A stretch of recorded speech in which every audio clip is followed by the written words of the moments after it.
আসসালামু আলাইকুম ভাই বোনেরা, সবাই কেমন আছেন? আল্লাহর রহমতে আমি তো অনেক ভালো আছি। আমি আজকে বট পকাবো। এখানে এখানে 2 কেজি পরিমাণ বট নিয়ে এই যে আমি এখানে 2 কেজি পরিমাণ বট নিয়ে আসছি। বটটা সুন্দর করে আমি ধুয়ে পরিষ্কার করে সিদ্ধ করে নিয়েছি। সিদ্ধ করে নিয়েছি, সিদ্ধ করে পানিটা ফেলে দিয়েছি।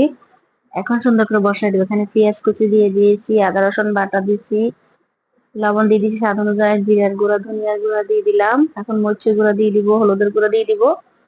হলুদ দিয়ে সেদ্ধ করে নিয়েছি, এখন দিব অল্প কিছুই দিব, হলুদের গুঁড়া বেশি দিব না। আর কার কার বট পছন্দ কমেন্ট করে জানাবেন। কেউ বট বলে, কেউ বাড়াল বলে, আমাদের দেশে বট বলে এটাকে। তাদের আমরা এটাকে বট বললাম। এই যে দারচিনি দিয়ে দিলাম এখানে।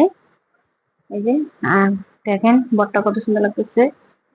আর আমাদের দেশে বটটা সবার পছন্দ, সবাই অনেক মজা মজা করে খায়। তার জন্য আমি আজকে পাকাবো। আর আমি কিভাবে পাকাচ্ছি সেটা আপনারা পুরো ভিডিওটা না টেনে দেখবেন, দেখতে অনেক সুন্দর লাগবে। এই যে কি কি উপকরণ এখানে দিচ্ছি সবগুলো আমি দেখাই দিচ্ছি আপনাদেরকে।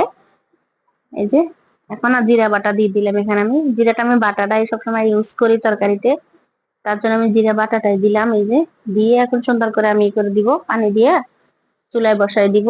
এই যে পানিও পরিমাণে কম দিব, বেশি দিব না, কেন এখানে আমি সেদ্ধ করে নিয়েছি, সেদ্ধ হয়ে গিয়েছে। এখন কিন্তু কষাবো সুন্দর করে। যত বটটা সুন্দর করে কষাবেন ততই বটটা খেতে অনেক মজা হবে। আর বটটা আমি সবসময় ভাজা ভাজা করি। এই যে দেখেন আমার বটটার কালারটা কেমন হয়েছে। এই যে আমার বটটা এখনো হয় নাই, আর একটু হবে। হওয়ার পর আমি এবার এটা বাগার দিব, পেঁয়াজ রসুন দিয়ে বাগার দিব সুন্দর করে।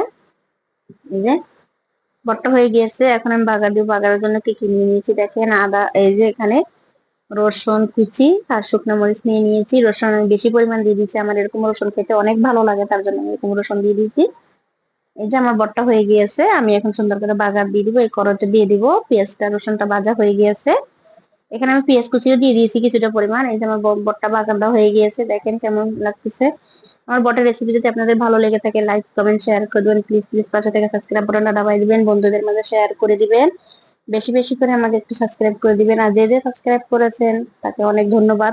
আর যে যে করেন না তাড়াতাড়ি করে দেন আমাকে। এই যে দেখেন কত সুন্দর লাগতেছে। আসসালামু আলাইকুম।